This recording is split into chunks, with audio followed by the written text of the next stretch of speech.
Study IQ IAS, अब तैयारी हुई affordable. UPSC civil services examinations की जो दीवानगी है वो आपको यूनिफॉर्मली देखने को मिलती है। देश के किसी भी कोने में आप चले जाइए। ऑल्दो कहने को कहते हैं कि जो नॉर्थ इंडिया है वहां पे इस एग्जाम के प्रति जो दीवानगी है लोगों की, एस्पिरेंट्स की, वो कहीं भी दूसरे कोनों में जो आपको देखने को मिलती है इससे कहीं ज्यादा है।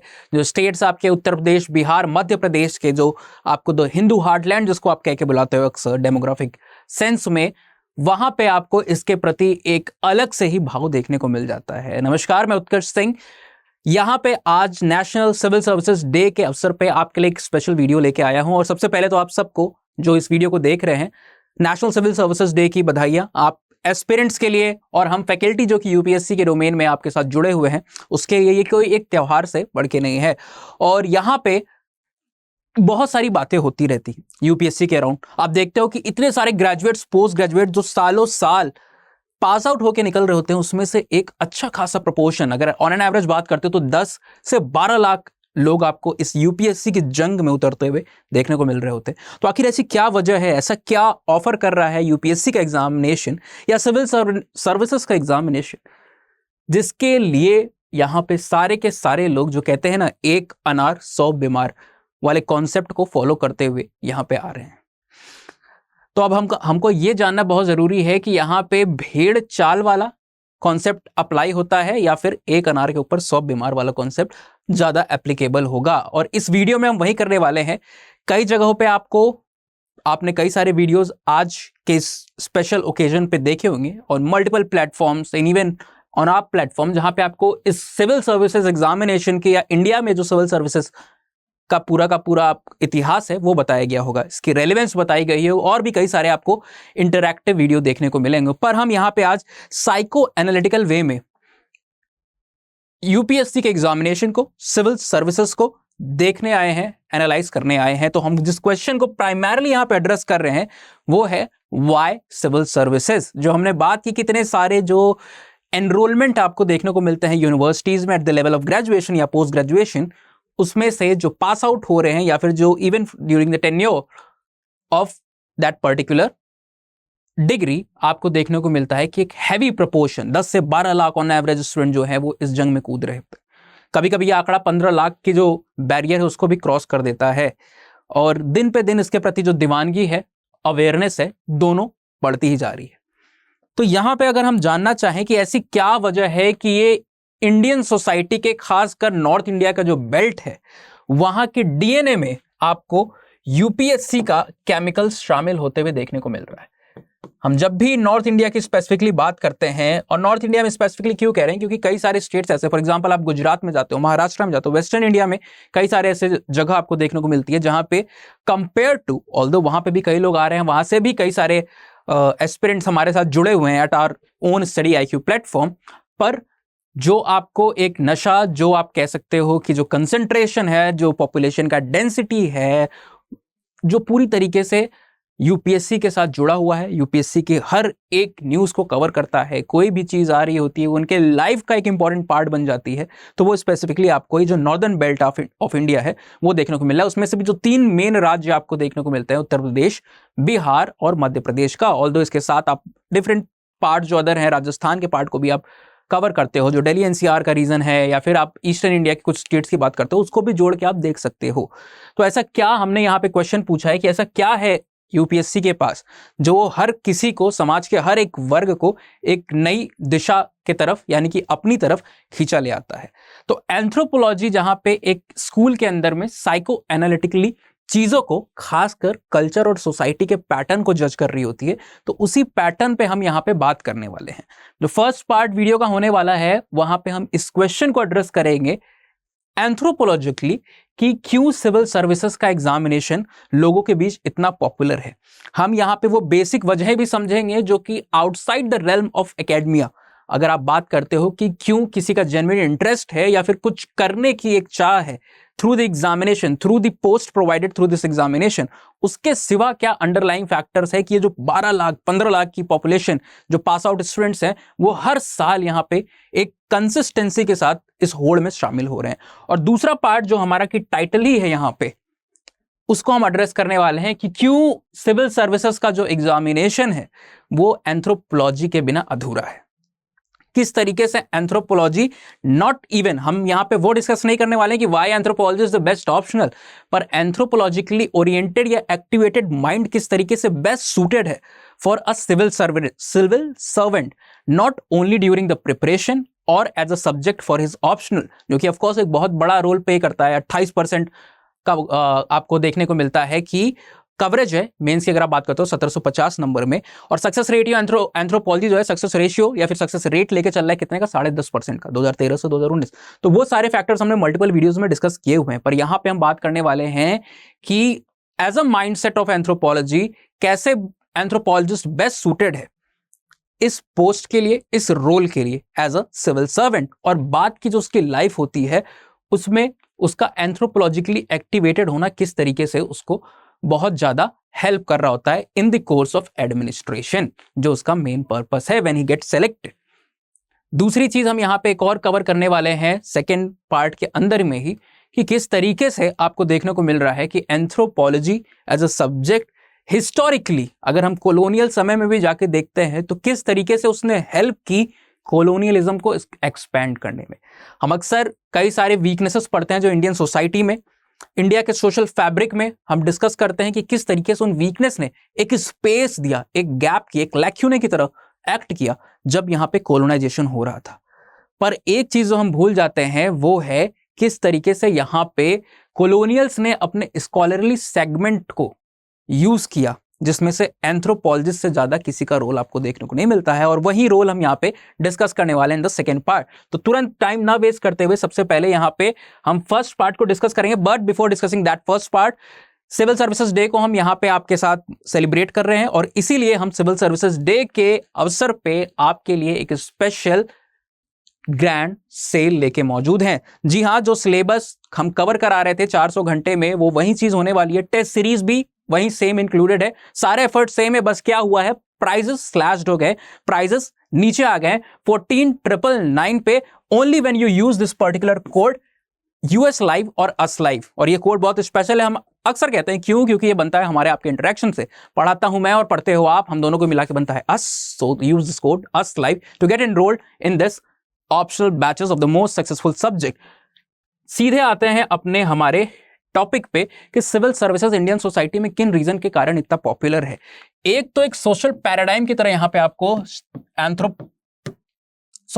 सोशल पैराडाइम की तरह यहां पे सिविल सर्विसेज काम कर रहा होता है, जो हम अक्सर कहते हैं भेड़ चाल। तो एक स्टिग्मा जुड़ा हुआ है इसके साथ एक पॉजिटिव वे में कि जो सिविल सर्विसेज है और जो सिविल सर्वेंट होता है उसकी सोसाइटी में भी बहुत ज्यादा इज्जत आपको देखने को मिल रही होती है, इकोनॉमिक लाइफ भी उसको बहुत सारी होती है। ऑल दो कई फैमिली या फिर आप जनरल बात करते हो, एक जनरल सेंस में यहां पे देख रहे होते हो कि किस तरीके से सिविल सर्विसेज के एग्जामिनेशन के प्रिपरेशन के दौरान यहां पे आपको लोग कहते हैं कि इसमें एक बार आप पहुंच गए, इस डोमेन में आप एक बार इंट्रोड्यूस हो गए तो चांदी ही चांदी है, क्योंकि कई ज्यादा यहां पे कमाई आपको अलग सोर्सेस से आते हुए देखने को मिल रही है। ऑल दो हम यहां पे उन सारी चीजों को डिस्कस करने नहीं वाले हैं। दूसरी चीज आपको देखने को मिलती है कि सोशल कंस्ट्रक्शन जो है, एक तो पैराडाइम है कि आपको एक नमूना दे दिया गया कि सिविल सर्वेंट्स जो है उनकी लाइफ एक आइडियल लाइफ है, तो यहां पे आइडियलिज्म का जो एक कॉन्सेप्ट जुड़ा हुआ है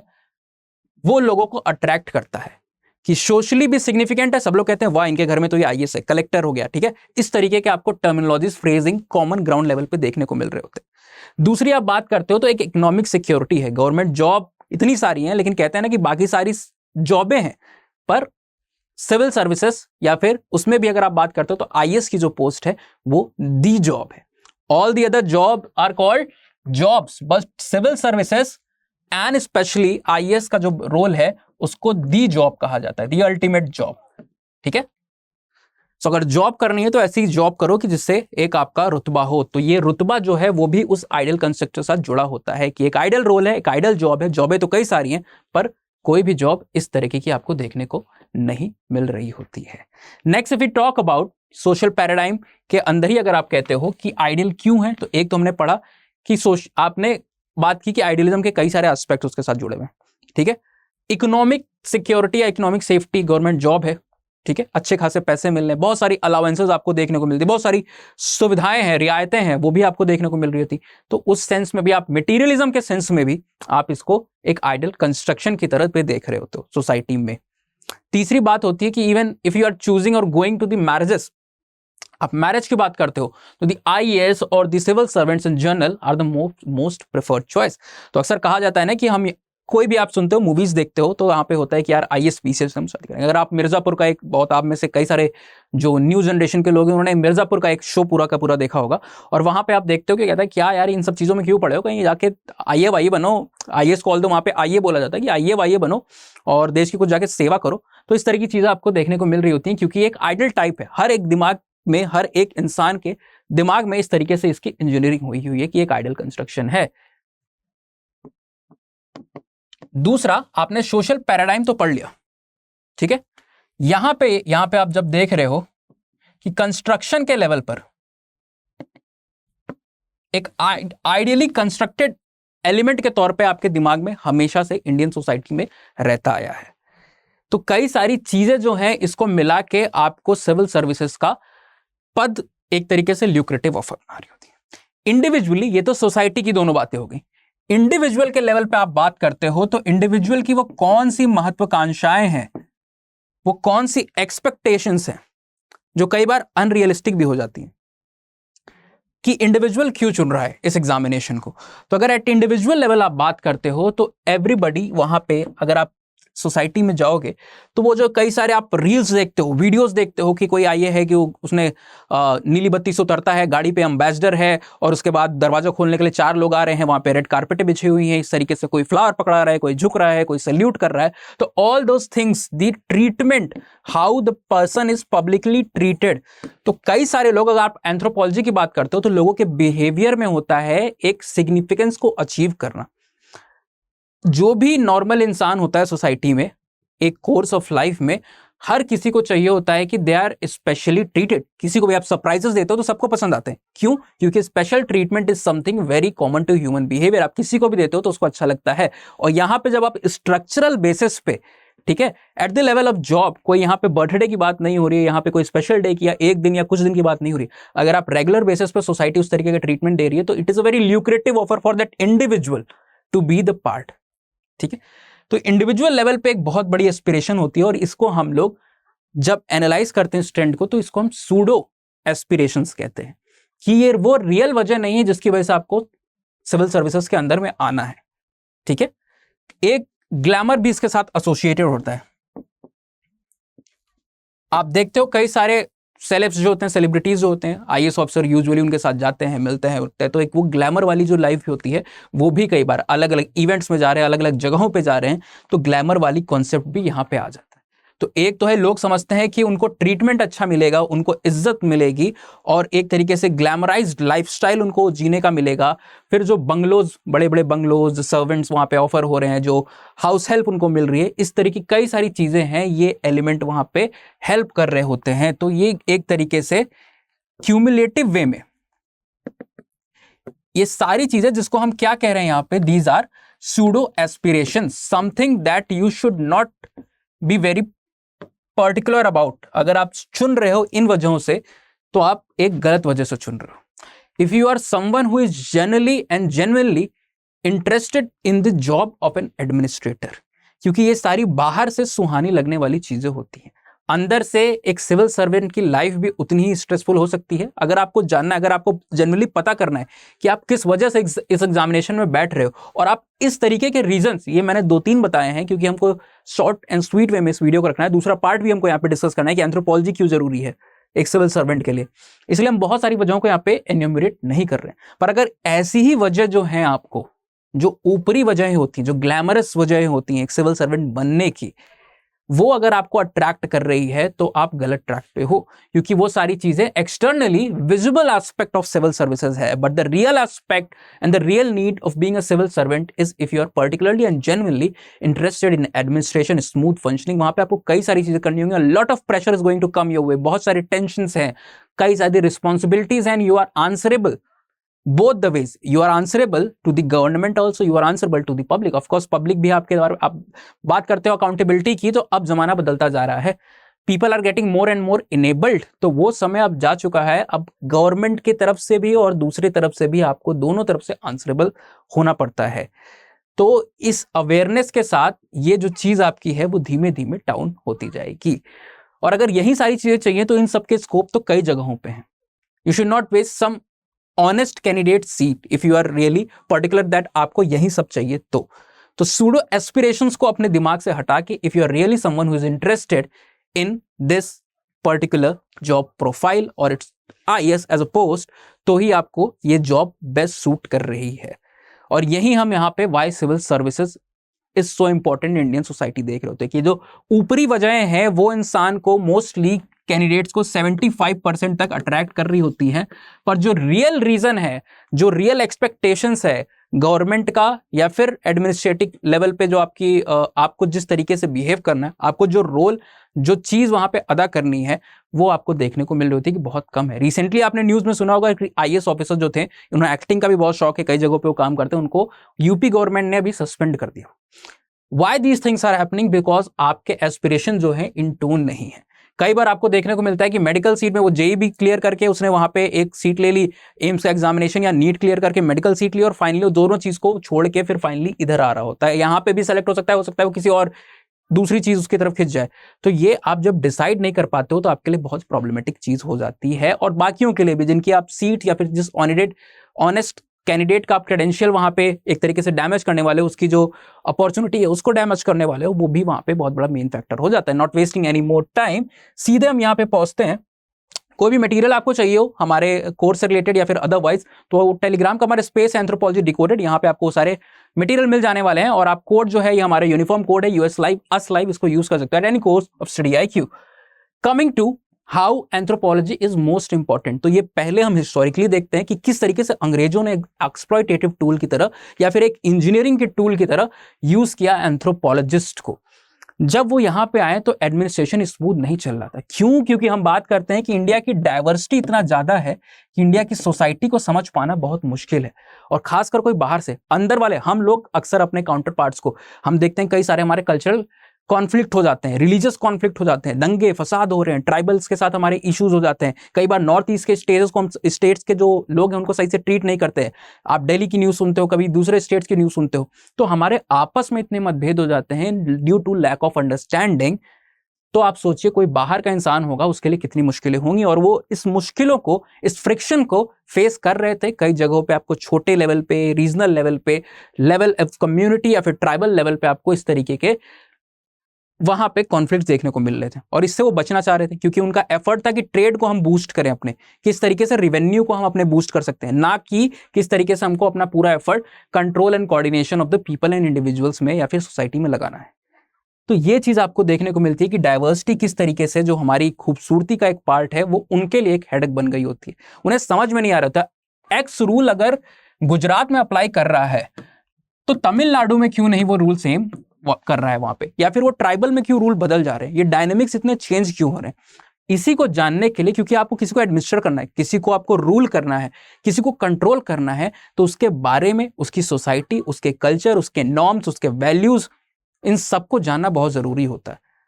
इसको बिना जाने आप उसको, इंसान को आप एक तरीके से इन्फ्लुएंस, उसकी डायनेमिक्स को इन्फ्लुएंस नहीं कर सकते हो, और इंसान को नहीं कर पाओगे तो ऑन ग्रेटर सोसाइटी के लेवल पे आप सोसाइटी को या कम्युनिटी को भी गवर्न या इन्फ्लुएंस नहीं कर पाओगे। जब ब्रिटिशर्स को ये बात समझ में आती है तो दे स्टार्ट, यहाँ पे आपको जो दिखा है कि एंथ्रोपोलॉजिस्ट या एंथ्रोपोलॉजिकली ओरिएंटेड स्कॉलर्स जो थे उनको वो भेजने जाती है, अपने एडमिनिस्ट्रेटर्स के साथ जोड़ देती है। फॉर एग्जाम्पल, एक नॉर्मल एग्जाम्पल ले ताकि आपको समझ में आए। मान लीजिए लॉर्ड डलहौजी हैं, या फिर आपको देखने को मिल रहा है मैकॉले हैं, या फिर कोई भी आपको एडमिनिस्ट्रेटर देखने को मिल रहा है, ठीक है, या कोई पॉलिसी फ्रेमर आया हुआ है, वो एक जगह पे है और उसको कोई डिसीजन लेना है। अब उसको उस सोसाइटी में उस रीजन की समझ नहीं है। मान लीजिए उसको नागालैंड भेज दिया गया, उसको समझ ही नहीं है कि नागालैंड के लोग कैसे हैं, नागालैंड की कल्चर क्या है, उसकी स्पेशलिटी क्या है, यूनिकनेस क्या है। तो आप एक एंथ्रोपोलॉजिस्ट को भेजेंगे, वो एथनोग्राफिक वर्क करेगा, सोसाइटी को समझेगा, पढ़ेगा, कल्चर्स को जानेगा, और फिर वो अपना यूजफुल डाटा, इनपुट्स, इंसाइट्स देगा एडमिनिस्ट्रेटर को। तब एडमिनिस्ट्रेटर रूल करने के लिए या फिर कोई पॉलिसी फ्रेम करने के लिए सूटेबली, अप्रोप्रिएटली इनेबल हो पाएगा। और सोचिए कितना अच्छा होता अगर वो एंथ्रोपोलॉजिस्ट जो अपने इनपुट्स दे रहा है वही एडमिनिस्ट्रेटर बन जाए। तो दोनों की मेहनत ही एक जगह पे एक तो समय भी कम होता, एफर्ट्स कम होते हैं, और एक सिंगल इंडिविजुअल जो है वो 2-2 लोग के काम कर पा रहा है। तो इसीलिए एंथ्रोपोलॉजिस्ट का वो यूज लेते थे। यहाँ पे आपको देख रहा है कि anthropologically oriented scholars were posted in different parts of the country to study the society and culture. The main objective behind the posting of these scholars was to acquaint the government official with Indian population of different regions to ensure colonial administration during this phase when आप बात करते हो Risley की, इनका classification भी हम anthropology के जो स्टूडेंट्स इस वीडियो को देख रहे हैं उन्हें कमेंट सेक्शन में बताना चाहिए कि ये किस लिए फेमस है, ठीक है। इनका एक हमने बात किया है कि एक सेंसस कमिश्नर भी रह चुके हैं, पूरा नाम इनका एच रिस्ले है, Herbert hope Risley. Art and culture में भी ऑल्दो इनके बारे में आपने पढ़ा होगा, और क्या पढ़ा है वो आप बता सकते हैं कमेंट सेक्शन में। तो रिस्ले साहब का आप देखते हैं कि बहुत ज्यादा रोल इंपॉर्टेंट होता है सेंसस ऑपरेशंस के अंदर में भी। तो वहां पे आप देख रहे हो कि इस तरीके से इथनोग्राफिक सर्वे किए जा रहे हैं, इथनोग्राफिक वर्क को कंडक्ट किया जा रहा है, पीपल ऑफ इंडिया के अंदर में इस तरीके के वर्क्स पब्लिश किए जा रहे हैं, जिससे लोगों को ये जानकारी मिले, एडमिनिस्ट्रेटर को वो इंफॉर्मेशन मिले, जिससे वो हमें रूल कर सके। ऐसे ही इंडिया को रूल करना इतना आसान नहीं था ड्यू टू हमारी डाइवर्सिटी। तो आप देख रहे हो ईस्टर्न रीजन में अगर आप बात करते हो, ईस्टर्न इंडिया में बात करते हो, तो रिस्ले और डाल्टन की पोस्टिंग हो जाती है, ठीक है। कलर यहाँ पे आपको मे भी विजिबल नहीं हो रहा है। आप देखते हो मिडिल इंडिया में रसल ओमैले को वहां पे पोस्ट किया जाता है, थर्स्टन को पोस्ट किया जाता है साउथ इंडिया में, और क्रूक्स को। ये कुछ एग्जांपल्स हैं, ऐसे मल्टीपल लेयर्स ऑफ स्कॉलर्स आ रहे होते हैं। एंथ्रोपोलॉजिस्ट का बहुत ज्यादा रोल रहा है उस समय में, और यहाँ पे आपको मेनली कॉलोनियल एडमिनिस्ट्रेटर देखने को मिला। तो अगर आप एडमिनिस्ट्रेशन की बात करते हो तो यहाँ पे तो वो हमें अपने इंटरेस्ट के लिए, कॉलोनियल इंटरेस्ट के लिए एंथ्रोपोलॉजिस्ट की मदद लेके रूल करने की कोशिश कर रहे थे। पर हर सिक्के के दो पहलू होते हैं, तो जहां पे वो अपने सेल्फ इंटरेस्ट के लिए ऐसा कर सकते हैं। आप सोचिए कि एंथ्रोपोलॉजिकली इनेबल्ड एडमिनिस्ट्रेटर या फिर एंथ्रोपोलॉजिस्ट एज एन एडमिनिस्ट्रेटर कहीं पे जाएगा तो उसको फर्स्ट हैंड नॉलेज है कल्चर्स की, सोसाइटी की, डायनेमिक्स की, किस तरीके से ह्यूमन साइकोलॉजी वर्क कर रही होती है, किस तरीके से ह्यूमन किसी पर्टिकुलर कल्चर में कर रहा होता है, उसका बिहेवियरल पैटर्न, कल्चरल पैटर्न, ये सारी चीजें उसको पता है। तो एडमिनिस्ट्रेशन आपका फ्रिक्शनलेस, कॉन्फ्लिक्टलेस हो जाता है। तो इसीलिए हम बात कर रहे हैं कि the posting of anthropologist as an administrator, और व्हाई, अगर आप एंथ्रोपोलॉजी को एज एन ऑप्शन लेके चल रहे हो, नहीं भी चल रहे हो, तो आपके लिए बहुत जरूरी हो जाता है एंथ्रोपोलॉजिकली माइंडसेट को एक्टिवेट करना, ताकि ये एडमिनिस्ट्रेशन को आप अच्छी तरीके से स्मूथली, कल को आप सेलेक्ट हो जाते हो तो आपको भी कई सारी दिक्कतों का सामना करना पड़ता है। यूजुअली आप अपने रीजन में नहीं पोस्ट होने वाले हो। आप मान लीजिए कि उत्तर प्रदेश के किसी एक पर्टिकुलर 75 में से किसी एक जिले का पार्ट हो और आपकी पोस्टिंग हो जाती है डाउन साउथ कर्नाटक में हो जाती है या फिर किसी और स्टेट में हो जाती है, तो वहां की रीजनल डाइवर्सिटी, डिफरेंसेस, लैंग्वेज अलग, कल्चर अलग, खान पान अलग, बहुत सारे, इनफैक्ट आप देखते हो कि रूरल एरियाज में चले जाते हो तो और भी डायनेमिक बदल जाती है। तो जब आप एंथ्रोपोलॉजिकली इनेबल्ड होगे तो आप कल्चर को बहुत आसानी से समझ पाओगे, रीजनल डायनेमिक्स को बहुत आसानी से पकड़ पाओगे, और आपका एडमिनिस्ट्रेशन का जो पैटर्न है वो बिल्कुल बदल जाएगा। So for anyone, even if is not having anthropology as an optional, it becomes very very important and crucial to be anthropologically oriented and activated to provide a good and sound administration. So this was all about our today's session, the special session on what? On the why anthropology या फिर why civil services is incomplete without anthropology. कि आप optional ले रहे हो चाहे नहीं ले रहे हो वो अलग पार्ट है, पर आपका एंथ्रोपोलॉजिकली साउंड होना एडमिनिस्ट्रेशन के लिए बहुत ज्यादा हेल्पफुल होने वाला है। सो अगर आप भी इस बात से सहमत होते हो तो you can of course join our batches. Admissions अभी खुले हुए हैं 21 अप्रैल, यानी कि कल के दिन से आपको, यानी कि सॉरी आज के दिन से आपको बैचेस हमारे यहाँ पे स्टार्ट होने वाले हैं। I am shooting this right now, और अभी यहाँ पे मेरी क्लास भी मुझे लेनी है, जो कि पहली ओरिएंटेशन क्लास शुरू हो रही है। अभी भी टाइम है, आप यू कैन हरी डाउन और you can use this code US life, get enrolled in the batches, and I will wait to see you all maximum, कि हम आपकी एंथ्रोपोलॉजिकली ट्यूनिंग और एक्टिवेशन ऑन करें, जिससे एक तो आप स्कोरिंग सब्जेक्ट को लेते हो कि आपका सिलेक्शन आसान हो, choosing anthro as an optional, दूसरा सेलेक्ट होने के बाद भी आप एक अच्छे एडमिनिस्ट्रेटर बन सको और अपने उस रोल में फेल ना करो। तो this was all about today's lecture. आपको सारी इंफॉर्मेशन यहाँ पे हमारे प्लेटफॉर्म से मिल जाती है, anthropology decoded and the sapiens world on Instagram. Thank you for being here and watching the video. See you in the next lecture. Signing off. Study IQ IAS. अब तैयारी हुई अफोर्डेबल।